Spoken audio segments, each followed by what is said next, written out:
Danielle, I'm 23, and I know nothing about buying a house.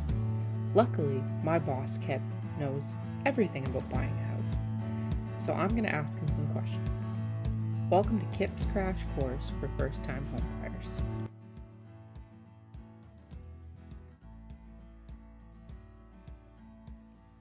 Hey Kip, I'm thinking of buying a house. Where should I start?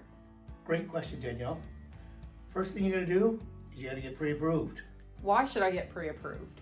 Well, first of all, you wanna know your budget, know the payment, and the other big advantage is lock the interest rate in. Rates are jumping. I'll give you an example. A year ago, 5-year fixed rates, you could lock in at 2%. Today, a year later, 5-year fixed, at the best, 4.15%.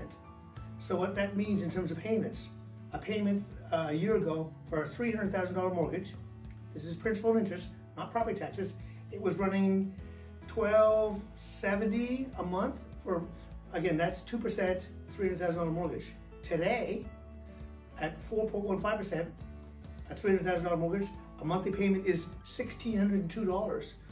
Big difference. So that's kind of what's going on, and rates are continuing to rise. So we can hold rates for like 120 days. So get pre-approved, lock in your rate. So should I go to the bank to get pre-approved? Bank is an option, but if you go to a broker, the broker has banks as options as well. All other lenders are Alt-A lenders, which sometimes can have better deals. They have smaller penalties if you break the mortgage. So Alt-A lenders are a great option, but go to a broker. Great, thanks Kip. Most welcome.